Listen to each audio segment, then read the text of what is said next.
En 480 avant Jésus-Christ, 300 guerriers spartiates vont résister héroïquement à une armée d'invasion perse. C'est lors de cette bataille, désormais l'une des plus célèbres de la période de la Grèce antique, qu'un certain Léonidas serait entré dans l'histoire. Ce serait durant la bataille des Thermopyles qu'un homme menant avec lui ses 300 soldats se serait sacrifié pour sauver Sparte, la célèbre ville antique. Sauf que ça c'est la légende, mais dans tout ce que vous avez pu voir, que ce soit en livre, en BD, en jeu vidéo ou au cinéma, il y a bien un aspect de réel, c'est Léonidas. Car oui, d'un point de vue historique, le film 300 c'est vraiment mauvais, mais au moins ça a permis de redécouvrir pour beaucoup un guerrier de légende, bien réel cette fois, Léonidas de Sparte.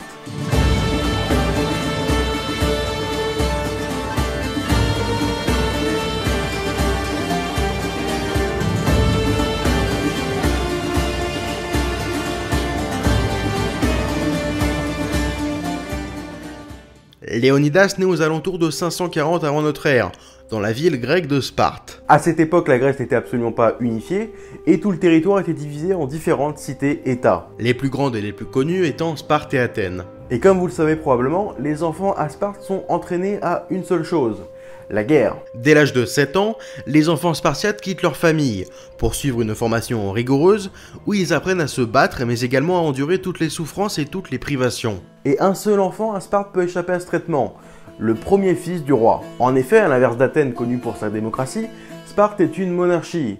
Et donc le premier fils du roi, lui, échappe à l'entraînement militaire et est entraîné dès le plus jeune âge à devenir un bon roi. Léonidas lui descend du roi de Sparte, Anaxandridas II, mais ce n'est que son troisième fils. Léonidas va donc, comme tous les autres enfants spartiates, devoir endurer les difficiles épreuves de sa formation, qui feront de lui une machine de guerre spartiate. Car en effet, la vie à Sparte est assez unique. Les femmes ne savent que créer de nouveaux combattants, les esclaves ilotes opprimés par les Spartiates travaillent dans les champs pour les nourrir, et dès qu'un ilote fait quelque chose de travers, bien souvent cela se termine en massacre. Et les hommes de Sparte, quant à eux, sont dévoués corps et âme à l'accomplissement de leurs devoirs. Comme dit plus tôt, dès 7 ans, ils entrent en formation. Et vers 18 ans, ils intègrent leur première unité dans l'armée. Certains pourront quitter l'armée dès 30 ans pour fonder une famille, qui n'a pour rappel que comme finalité de fournir une nouvelle génération de combattants. Mais ce n'est qu'à 45 ans qu'un Spartiate peut réellement et entièrement quitter l'armée. Mais malgré cette société totalement inhumaine qui plonge les Spartiates dans un climat de violence permanent tout au long de leur vie, le modèle Spartiate est admiré dans toute la Grèce. Même à Athènes, où ces derniers sont forcés de constater l'efficacité de leur modèle, notamment sur le plan militaire. Et c'est dans ce contexte que Léonidas débute sa formation. Pendant que son grand frère, héritier du trône, Cléomène Ier, est emmené pour se préparer à succéder à son père, Léonidas, lui, est enrôlé dans l'armée. Dans cette éducation très spéciale appelée l'agogée, on apprend certes l'art de la guerre, mais aussi à endurer toutes les douleurs. Et là où à une époque certains pouvaient se plaindre des coups de règle au bout des doigts, là on avait le droit à des privations de nourriture et des coups de fouet pour les enfants les plus récalcitrants. À 12 ans, les jeunes Spartiates doivent au sein de leur groupe désigner un chef. Même si rien ne prouve que Léonidas fut choisi pour mener son groupe, son tempérament plus tard et son statut de fils de roi peut nous laisser supposer que c'est à cet instant qu'il prend goût à la vie de chef. À 18 ans, comme tous les autres Spartiates, il intègre enfin une véritable unité de combat, et là son entraînement s'intensifie. À 20 ans, il achève sa formation et choisit de devenir hoplite, des soldats très agiles, maniant aussi bien le bouclier, l'épée ou la lance. Léonidas est maintenant un vrai guerrier spartiate, autrement dit, une machine à tuer. C'est à cet instant qu'il apprend la mort de son père. C'est donc son frère, Cléomène, qui prend sa place. Et c'est durant sa vingtaine qu'il épouse une certaine Gorgo, ou Gorgo, qui est en fait la fille de son frère devenu roi.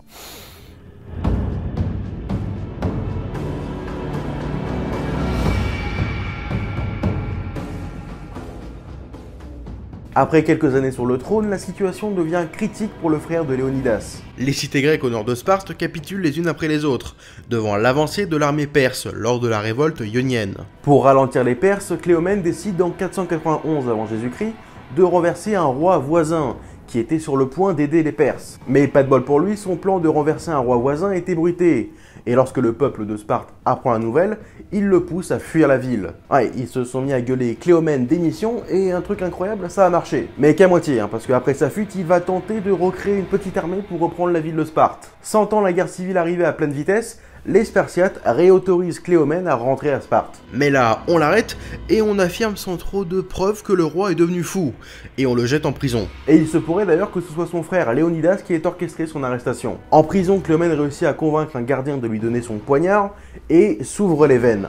Cléomène meurt donc en prison, sans descendant. Léonidas prend donc le pouvoir et devient roi de Sparte. Problème, Léonidas a un frère plus âgé qui aurait dû normalement remplacer Cléomène, un certain Dorius. Mais comme on suppose que Léonidas a possiblement comploté contre son frère Cléomène, on peut aussi supposer qu'il a comploté contre son autre frère, pour lui piquer sa place. Dorius Foudrage quitte Sparte et traverse la Méditerranée pour tenter de fonder une colonie en Afrique du Nord. Mais là ils tombent sur les Carthaginois, qui sont pas très contents de voir une troupe de Spartiates débarquer chez eux, alors Dorius et ses hommes sont obligés de fuir jusqu'en Sicile, mais ils sont finalement rattrapés par les Carthaginois, et la plupart meurent dans cette bataille, y compris Dorius. Mais revenons à Sparte. Là, Léonidas n'a donc plus de concurrents, et en 490, il devient roi de Sparte, alors qu'il n'était absolument pas né pour ça, ni même formé.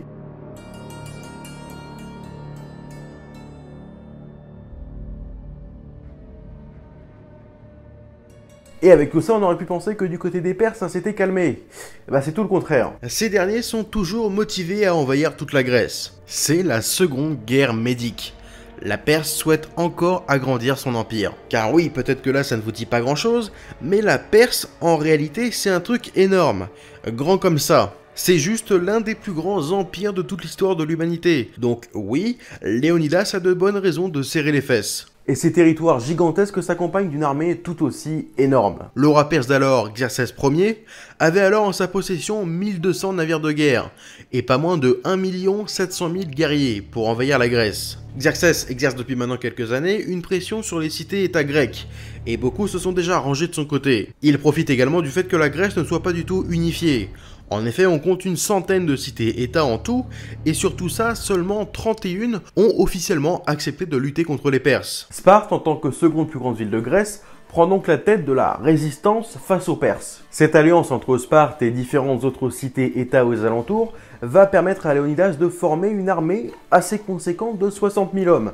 Mais ce qui n'est rien comparé à l'armée de Xerxès. L'armée de Xerxès progresse et envahit la Macédoine, au nord de la Grèce. Ces hommes longent les côtes pour rester en contact permanent avec leur immense flotte. L'armée de Xerxès s'arrête en août 480 sur une petite crique qui deviendra célèbre, Thermopyles. Sachant qu'avec 60 000 hommes, il ne peut pas vaincre les plus d'1 million réunis par Xerxès, Léonidas a l'idée d'une attaque surprise, qui certes ne pourra pas aboutir à une victoire, mais qui aura au moins le mérite d'infliger un lourd dommage psychologique à l'ennemi. Son plan ne convainc pas tout le monde, alors il se tourne vers l'oracle d'Apollon à Delphes. Dans l'Antiquité, les oracles étaient ces femmes qui auraient eu la possibilité de pouvoir directement communiquer avec les dieux. Bon, dans les faits, elles grillaient quelques plantes avant de respirer la fumée et d'avoir quelques alus. Mais bref, l'oracle lui aurait dit à ce moment-là que pour sauver Sparte, son sacrifice était inévitable. Il va alors prendre ce conseil des dieux au pied de la lettre, et malgré les doutes de certains, il va se mettre à élaborer son plan de bataille.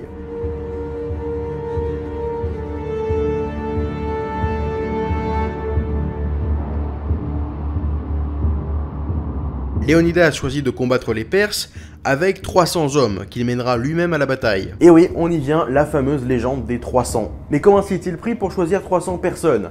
Et pourquoi juste 300 alors qu'il y en a 60 000 derrière? Pour le pourquoi du comment juste 300, il y a deux réponses. La première est que 300 hommes ça reste nombreux, mais encore complètement gérable à commander. La seconde est que 300 fait allusion aux 300 hommes qui sont chargés en permanence de la protection du roi de Sparte. C'est donc un choix stratégique, mais aussi symbolique. Et pour choisir ces 300 guerriers, il choisit évidemment les meilleurs, mais pas que. Des guerriers redoutables, courageux et patriotes, mais ça ne suffit pas. Il fallait également que chacun de ces 300 Spartiates ait un fils en vie, pour que chacun de ces guerriers puisse avoir des enfants portant les noms de ses héros. Car oui, depuis le début, la bataille était imaginée comme une mission suicide. Mais il n'était pas que 300 ce jour-là, contrairement à ce que peut dire la légende. Il y avait bien 300 guerriers spartiates commandés par Léonidas, mais à cela venait s'ajouter entre 4000 et 700 000 autres soldats d'autres cités. Et d'ailleurs, il n'y avait pas que Léonidas pour mener cette armée, il y avait aussi un certain Démophilos. Il profite d'un col étroit menant à la crique pour lancer l'attaque. Pendant toute une journée, la bataille va avoir lieu et les Perses ne parviennent pas à enfoncer la défense spartiate. Tenant jusque-là de façon héroïque, Léonidas et ses hommes vont devoir faire face à une menace de taille. Voyant les cadavres s'accumuler et son armée n'arrivant pas à vaincre les Spartiates, le roi Xerxès décide d'envoyer ses 10 000 mélophores, une unité également appelée les Immortels, un nom qui claque, et qui désigne la garde personnelle du roi perse. Mais malgré cela, le soleil se couche, et aucun vainqueur ne se profile à l'horizon. Le lendemain, la bataille reprend. Et alors que l'issue de la bataille était encore incertaine, les Perses vont être aidés par un traître grec. Ce dernier indiquant aux hommes de Xerxès qu'il existe un passage dans les gorges pour contourner et flanquer l'armée de Léonidas. Léonidas connaissait ce chemin, mais savait aussi que Xerxès ignorait son existence. Du moins jusqu'à la trahison de l'un des leurs. À la fin de la deuxième journée de combat, alors que la nuit tombe, 10 000 hommes de Xerxès se faufilent pour contourner Léonidas. Au matin du troisième jour, Léonidas se retrouve par surprise pris en tenaille par l'ennemi. Léonidas ordonne donc à tous ses hommes de fuir, à l'exception des 300 Spartiates, estimant qu'il était inutile de sacrifier autant de monde. Léonidas et ses hommes vont alors se comporter en vrais Spartiates. Ils parviennent à repousser un temps les Perses avant de voir surgir derrière eux les 10 000 hommes de Xerxès, qui les avaient contournés pendant la nuit. On ignore exactement comment Léonidas meurt, mais l'on sait qu'après avoir été tué, ses hommes se mirent à combattre autour de son corps, comme pour le protéger. Les guerriers spartiates se battent jusqu'au bout, avec des boucliers percés de flèches et avec des lances cassées. Mais malgré leurs efforts, ils sont finalement submergés et finissent tous par être tués. Le corps de Léonidas est récupéré par Xerxès, et ce dernier le fait décapiter et son corps crucifié. Avec ce sacrifice héroïque, Léonidas permit à toute la Grèce de prendre conscience de la menace perse, et de redonner espoir aux Grecs. Les cités-États se mettent alors à lutter contre les Perses, ce qui conduira plus tard à la défaite du roi Xerxès. Rappelle qu'à la bataille des Thermopyles, Léonidas était roi et avait déjà une 60aine d'années. Il aurait donc très bien pu envoyer ses hommes à la mort et rester tranquille au chaud à Sparte. Mais c'est en allant ainsi au bout de sa mission qu'il est rentré dans la postérité. Même si l'histoire des Thermopyles est connue, certains doutes persistent. En effet, les sources viennent en majorité d'Hérodote, considéré comme le tout premier historien occidental. Du moins, c'est le premier personnage connu à se documenter sur ce qui s'est passé avant sa propre vie. Bref, ces sources viennent d'Hérodote, et certains doutes persistent, notamment d'un point de vue chiffre. Vu que le nombre de victimes est inconnu, sachant que Xerxès aurait fait tout pour cacher le véritable nombre de victimes, on peut difficilement se rendre compte de l'ampleur de la bataille. D'ailleurs, quand tout à l'heure je vous disais que Xerxès avait 1 700 000 hommes, ces chiffres viennent d'Hérodote, et sont très certainement exagérés. En réalité, aujourd'hui, on pense qu'il en avait plutôt autour des 250 000. Hérodote mentionne aussi le fait que l'acte de décapiter le corps de Léonidas n'était pas une habitude des Perses, que cela venait surtout de Xerxès, qui était connu pour ses crises colériques, et que d'ordinaire, les Perses éprouvaient plutôt du respect vis-à-vis de leurs ennemis vaincus. Donc même si le récit que l'on connaît de cette bataille peut être exagéré ou du moins un peu flou sur certains aspects, on ne peut pas nier l'impact qu'elle a eu sur tout le monde grec. J'espère que cet épisode vous a plu, pensez au like, aux commentaires, à vous abonner, allez me soutenir sur Utip avec un don ou en regardant une pub, pensez à me suivre sur Twitter ou encore Instagram, et moi je vous donne rendez-vous dans de prochains épisodes.